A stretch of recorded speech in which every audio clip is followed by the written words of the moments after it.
we present A Very Useful Relationship by Cyril Hare, read by Matthew Jones. I recently delivered a lecture on detective fiction in a village hall in the west of England. The chairman of the literary society which had invited me, who was also the leading local solicitor, was good enough to put me up for the night. We were enjoying some sandwiches and drinks after the ordeal was over, when he observed, "I've noticed how fond you detective writers of making your principal suspect a nephew or niece of a deceased. It really becomes quite monotonous. Why is it done so often?" "Well, it's a very useful relationship for our purposes," I said defensively. "The family circle provides an ideal field of suspects. From one point of view, a son or daughter would do equally well, but the public might boggle at anything so horrible as patricide." "What did you think of our village hall?" "Oh, well, rather impressive. Surprisingly ambitious for a place of this size. It must have cost you a good deal to put it up." "Oh, yes, it did. The way it came to be built is quite a story. I was reminded of it by what we were saying about uncles and nephews.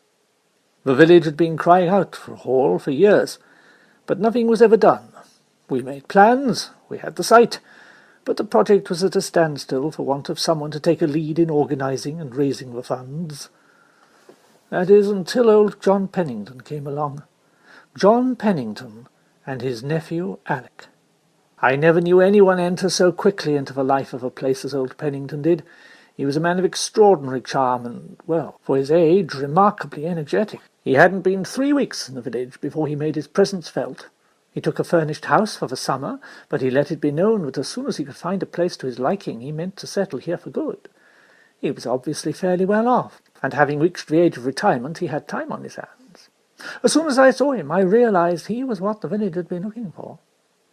I mentioned the village hall to him, asked if he could lend a hand. He was reluctant at first, but once I'd persuaded him, he took it up with enthusiasm. Before you could say knife, an appeal committee had been formed, and things began to hum. Pennington started the ball rolling with a cheque from himself for a couple of £100. Then I remember the money came in at a remarkable rate. Long before I had expected, the subscription list showed enough in cash and promises to warrant my going to Tunstall, the local builder, and telling him to start the job. We had all the local bigwigs on the committee, of course, the squire and the rector and the rest, and they made me chairman. But old Pennington was the moving spirit.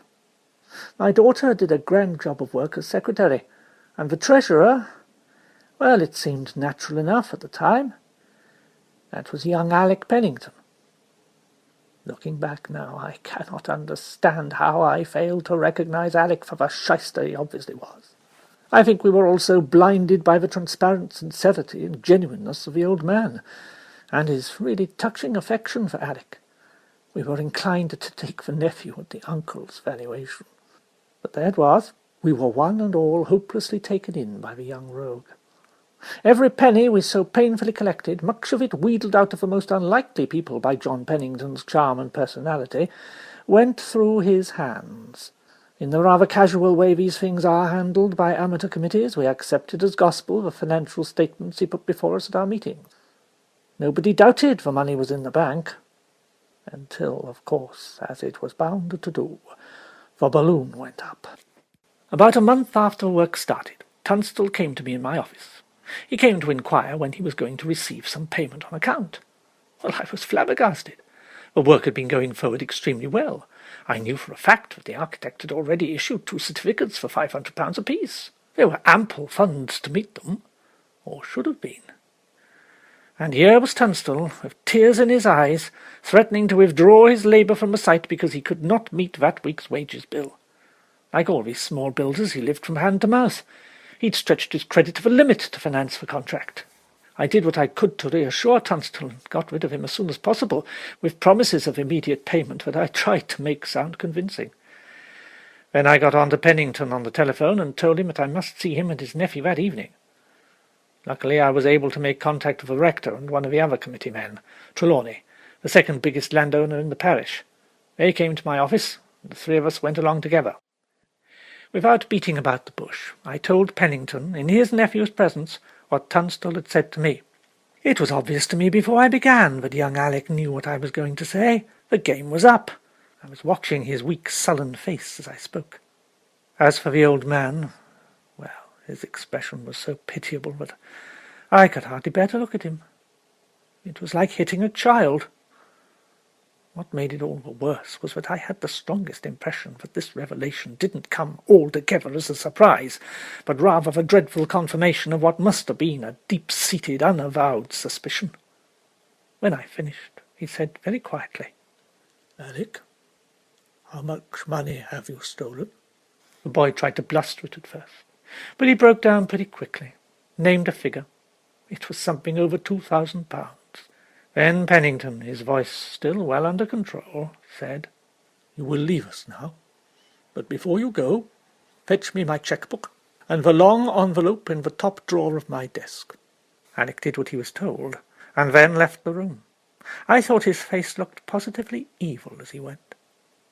Only then did the old man look round, with tears in his eyes. "One thing I ask of you, gentlemen. That is, you will not prosecute." "Well, I'm sorry, Mr. Pennington. Well, that is a matter for the full committee. Speaking for myself, I have to say I can make no promises. We must consider how we are going to explain matters to our subscribers." "I was hoping that might not prove necessary. You see, I'm not a rich man, but this is my responsibility." There and then he drew a cheque in my favour for the full amount missing, and handed it to me. "I hope this may induce the committee not to proceed to extremes." I was about to say something, but he'd not finished. "Now there is another matter which needs attending to. Life at my age is uncertain, and I should like it done here and now. Will you be good enough to draw up a codicil to my will?" "Well, surely that can wait. You'll want to think things over after a shock like that." "Now, please." The old man handed me the envelope, and I took from it a will dated some months back and drawn up by a London firm of solicitors. I glanced through it. It was fairly short. Some bequests to various charities, amounting to several £1,000s, a gift of £5,000 to Alec Pennington, and the residue left equally between Alec and his sister Elizabeth, of whom I had never heard before. "What do you wish to provide for in the codicil?" "I wish you to revoke the bequest to my nephew, and give the residue to Elizabeth absolutely. Perhaps it might help the committee to take a merciful view of what has happened, if I were to leave the £5,000 to the trustees of the village hall as an endowment. Will that be a good, charitable bequest?" I hate answering questions of this sort off the cuff, but I said, "I think so, yes." And so it was done. I drew up the codicil on the spot, and the rector and Trelawney signed as witnesses. I was blotting the signatures when Trelawney said suddenly, "This is all very well. I'm sure we're very grateful to Mr. Pennington for the generous way he's behaved. But there is still Tunstall to be considered. Tomorrow is payday, and he must have some cash. Your cheque's on a London bank, isn't it, Mr. Pennington? It'll take a week to clear." "Gentlemen, what more can I do? I haven't £5 in the house. I've done what I can." Then the parson spoke up. "Fortunately, I can solve the problem. There is at the rectory at this moment the sum of £347 and some odd shillings and pence. They are the proceeds of our very successful fete last Saturday in aid of the village hall funds. I was to have given it to the treasurer today, but—" It was at that moment that the telephone rang. The call was for the rector, from his wife. She was, mercifully, a woman of some sense. Mr. Alec Pennington was at the rectory, she reported. He had called for the money from the fete. Was it in order to hand it over? Somehow or other the rector contrived to explain to his wife that on no account was the money to leave his safe until he returned. And then we all looked at one another in silence. After that, I have nothing more I could possibly say to you, gentlemen. Let the law take its course. They can do what they will with my nephew. If they can find him, I don't think he will wait at the rectory for us." He was right, of course. When we got to the rectory, in my car, for Pennington's garage was as empty now as Alec's room. He was nowhere to be seen. The money was safe enough, though, and the rector counted it out on the dining-room table. And this is where I cannot forgive myself, because I had seen Alec's face when he left his uncle's presence. but I still did not realize just how far an utterly unprincipled man could go. I was about to take the money when Pennington stopped me. "Let me pay Tunstall myself. He is looking to my nephew for his money. It will come better from me. After all, someone will have to explain to him what has happened, and I had rather bear the burden of it myself." And I let him go, with the money in his pocket, a mournful, dignified figure, walking down the rectory lane in the twilight of a summer's evening.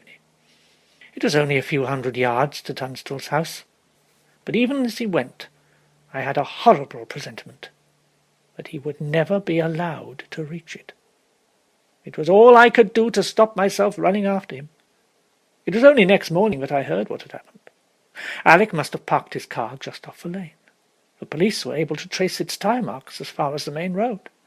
They could follow Pennington's footprints to nearly the same point, but there they abruptly stopped.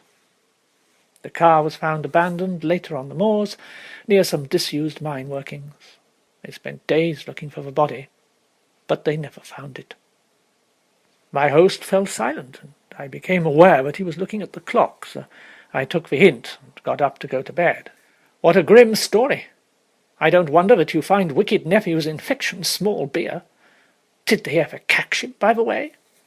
Oh, they did in the end. It took them the best part of 18 months, though. He was tried at Bodmin Assizes. Not that it was much of a trial. He pleaded guilty and got off remarkably lightly.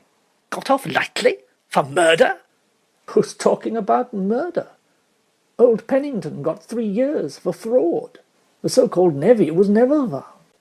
I must say it was a most ingenious scheme, and beautifully put over.